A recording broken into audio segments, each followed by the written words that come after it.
Hello there and welcome to this highlight reel of the 2022 Indiana High School Boys Basketball Regional Semifinal between the Providence Pioneers and the Linton-Stockton Miners. The full broadcast of this game can be found on the Pioneers Hoops YouTube channel. Link to that video at the top of the description.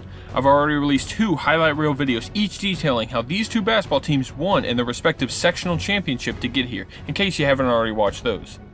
One other piece of related content I would recommend watching is the post-game of Linton-Stockton's sectional championship that was broadcast on the Greene County Sports Network. What makes the post-game segment so great is Greg going down on the court with the microphone and talking with those Linton players. Here's just a few clips of Greg being a total legend.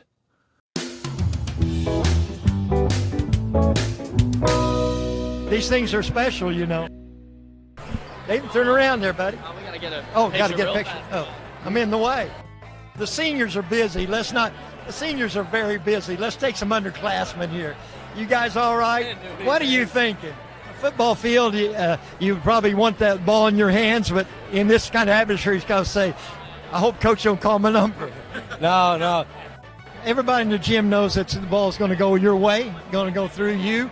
You can score more points than anybody in a short period of time anybody ever seen. Yeah. I averaged the most claps on the bench, not to brag or anything. I think I got over 2,000 tonight. And my favorite quote by far is with Japheth House. Take a listen. This guy can light up a three-point line like a crack house, like a VCR in a crack house. You gotta love that. It's so random but so delightful. In some ways that was even better than Joey Hart dunking the ball in the second quarter. Anyway, so let's get back on track here, as this regional game is being played at Huntingburg Memorial Gym, home of the Southridge Raiders. The uniforms for both teams are the same as it was during their most recent game. Providence wearing navy blue, with Linton rocking their white jerseys with blue and a little red on the sides. Our first highlight has to include Joey Hart, the future Kentucky Wildcat. After setting a screen, Hart runs towards the Providence bench and fires a 3 right on target, assist from Walters. Nearly 40 seconds later, Hart's pass to Logan Webb is stolen by Max Beatty. Beatty finds himself open to shoot a deep 3, no good, but Williams smacks it to Casey Kalen for the offensive board. However, Kalen's layup bounces out, rebounded by Drew Smith. 2 free throws later, Simmons has the ball near half court. His pass to Kalen is instantly stolen by Logan Webb, who takes it in for the layup. Providence can't be making those kinds of mistakes if they're looking to win this. Providence's only points so far have been 4 free throws, courtesy of Grant Williams. But the Pioneers do have Quentin Hesse out there who's not afraid to shoot it, and that ties up the game at 7 apiece. Logan Webb would like to take the lead back following this inbound pass back from Walters, and that works for him. The Pioneers look to respond as Hesse is in the same spot as last time. Carver with the pass out to him, and that 3 ties up the game again at 10-all. Next highlight has Casey Kalen pivoting around Nathan Frady for the score off the glass. As the final minute of the quarter approaches, Kalen goes back to work inside with the score and the foul by Logan Webb. Kalen makes the free throw to give Providence a 3-point lead at the end of the first quarter. In the second quarter, Webb finds Nathan Frady open for the simple bank shot. Ball bounces out and Braden Walters' putback dunk is unsuccessful as the Pioneers secure it. On the following minor possession, Frady passes out to Logan Webb for the corner 3. It's good! And in case you're wondering, there was no foul called on either Drew Smith or Cade Carver, who both fell near the basket. Up next, Quentin Hesse's 3-pointer hits the front of the rim. Potential fast break opportunity for Linton, only for Hesse to steal it from Logan Webb in a thrilling fashion. With under 4 minutes in the half, Casey Kalen steps up with a 3 and scores from behind the arc to take the lead. Drew Smith dribbles the ball a few times, pass out to Webb on the left side, who slings that 3 to perfection. Logan Webb fakes Carver out to create enough distance for another 3-pointer, and that was impressive. He's outshining everyone at this point. Trailing by 4 now, Grant Seabold fires the 3 from the wing, and that's nothing but net for the junior. Logan Webb keeps things rolling for the Miners with a made shot and an extra free throw on top of that. Then we got Drew Smith, who sends not 1 but 2 Pioneers to the ground, Jaden Johnson and Grant Williams, as JJ was called for the personal foul. Providence holds for the final shot of the half as Tyler Simmons finds a huge opening on the left side, and that layup decreases their deficit. Linton-Stockton is ahead 26-23 as we're set to enter the third quarter. Our first highlight of the second half has Wrigley Franklin with the ball, blocked by Williams, but Webb is there for the immediate score. Simmons is feeling more confident after scoring mere seconds before halftime, thus he skillfully drives down to the left side for another basket. Impressive movement by Tyler. After letting Webb shoot those threes in the second quarter, Joey Hart is ready to get back on the offensive with a three-pointer of his own. Just like that, the lead is now 7 for Linton. Jaden Johnson with the ball, kicks it out to Beatty for the three. It deflects off the rim. Simmons is there. To Galen. Count it, and Casey will go to the line. Personal foul by Franklin. The free throw cuts the lead to 4 points.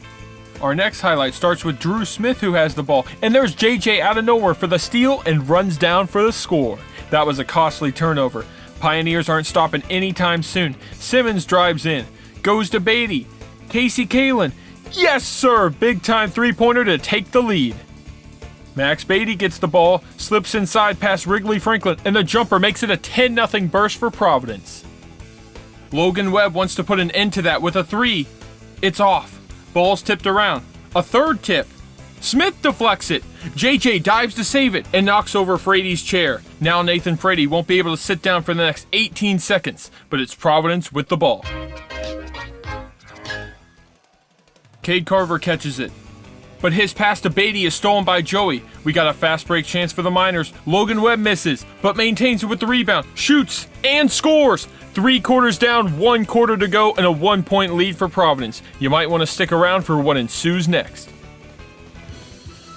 Braden Walters with the lob to Hart, and that's a mid-air reverse layup. I must admit that was pretty cool as the Miners waste little time getting the lead back. Linton with the ball again as Walters sees the opening around Beatty and he takes advantage with the backboard.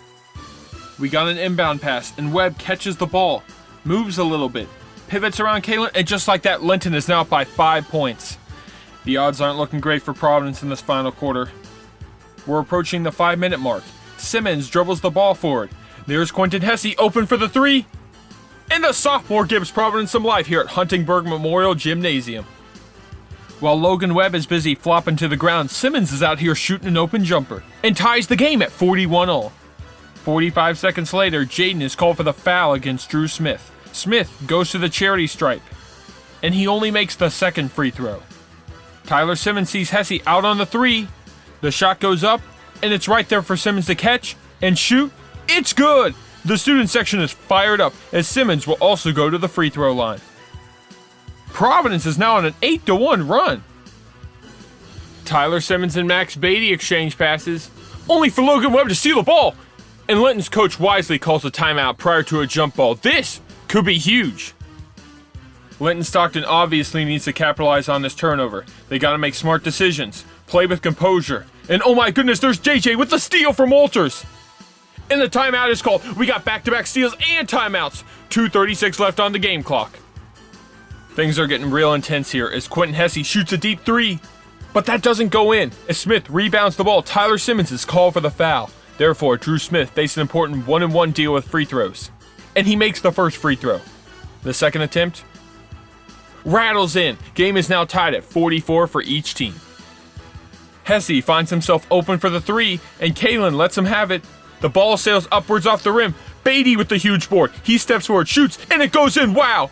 Honestly, that looked like a charge drawn by Logan Webb, but none of the officials interpreted it as such. So Linton-Stockton is trailing by 2 points with under 2 minutes to go. It might be time for their best player to step up. Joey Hart with the ball. He spins around Max Beatty, creating enough space. The jumper is right on target. We are tied for the 10th time in this game. Tyler Simmons moves past the half-court line, only to get called for traveling. Miners take over with 82 seconds. Drew Smith drives down and is fouled by Casey Kalen while shooting. This will be Drew's 6th trip to the foul line in this regional game, where he's already made 6 out of 10 free throws. First attempt is short. Second free throw is successful. Providence with the ball now, as Casey Kalen is assertive, goes in, tosses it up, and we have a foul called on Walters. Walters is shocked by that, as that was his 5th personal. But nevertheless, Grant Williams will make his way to the line. First free throw to tie the game, good. Second free throw to take the lead, also good. With approximately 30 seconds left, Joey Hart is heavily guarded outside, but that leaves Nathan Frady open down low. Frady spins, shoots, but it doesn't go in. Ball gets bubbled around to Jaden Johnson. And not long after that, Tyler Simmons will get a 1-and-1 opportunity to extend the lead. Here we go. Ball is up and takes a bounce to the left, secured by Joseph Hart. Wow, Linton is given another crucial possession to take back the lead. Hart spins to the right for a fairly long jumper. Nope, not this time. We got a rebound by Max Beatty with only 4 seconds left. Beatty's fouled, granting him a 1-and-1. This game's not over yet. First free throw goes in, and the second attempt is equally as important. 3-point lead for the Pioneers. Drew Smith's inbound pass is caught by Webb. Timeout after getting past the half-court line. It's overtime or bust for Linton-Stockton. Anything inside the arc is irrelevant to the outcome. 2.3 seconds left. Linton will have just one shot at this. Logan Webb will administer the inbound pass. There's Aiden Riggleman on the right corner. JJ guarding him, takes a dribble, shoots, and it's an air ball. That's it, yo. Providence has stunned Linton-Stockton. What a game we've witnessed here at Southridge. This absolutely classifies as an upset, as nearly everyone expected Linton-Stockton to win both regional games. The Pioneers obviously had other ideas and did everything they could to narrowly escape defeat with this stellar 50-47 victory. Hats off to both teams for a thrilling match. This caliber of entertainment and athleticism won't be forgotten. At least not by me. I think the biggest component of this game that contributed to Providence's victory was their bench points. Hesse, Seabold, and Johnson contributed over a quarter of the team's total points with 14, compared to 0 points from the Miners bench. Free throws and turnovers also made a big difference. A lot of players stepped up at the right time. Grant Williams making all 6 of his free throws, Beatty with those 2 free throws at the end, JJ with 2 crucial steals, and Tyler Simmons playing aggressive all game. While it was a total team effort from the Pioneers, I'm going to have to give the Most Valuable Player award to Logan Webb. Are you serious? Yes, I know it can be controversial to give the MVP to a member of the losing team, but in this instance, I think it's actually warranted. I was ready to give it to Casey Kalin for his strong 15-point performance, but after some analysis, Webb is honestly more deserving in my humble opinion. Despite being eliminated in the regional semifinal, Webb scored over half his team's points with 24, which is coincidentally the same number on his jersey. Plus, Logan had a strong output on the boards with 8 rebounds and 3 steals, but you can scrutinize this graphic and decide for yourself. About that last shot though, this might not be the best thing for me to say, but I don't care, I'll say it anyways. In my opinion, there's no way Aiden Riggleman should be the one shooting the ball here. No offense, but this was Riggleman's only contribution to the game, aside from a brief 20-second appearance late in the second quarter. Linton's overtime chances would have been so much better if Riggleman had sent the ball back to Logan Webb or Joey Hart by the wing. Those two are clearly the best options. But, hear me out, another 3-point candidate in this scenario is someone that Greg believes in. Yeah, I'm talking about the VCR on a crack house, Mr. Japheth House. I fully acknowledge that I'm not the wisest expert on Linton's 2022 roster, but if it were my decision, I'd honestly let House have a chance before Riggleman.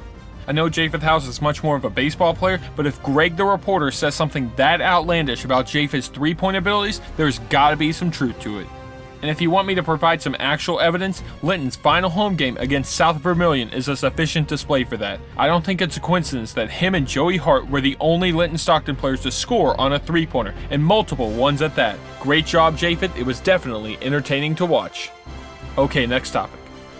By winning this regional semifinal, Providence will play the Forest Park Rangers later on that same day of Saturday, March 12, 2022. Forest Park defeated the Paoli Rams earlier in the morning, which means the Pioneers got about 6.5 hours to rest before playing again in the regional championship. Stay tuned for that highlight reel.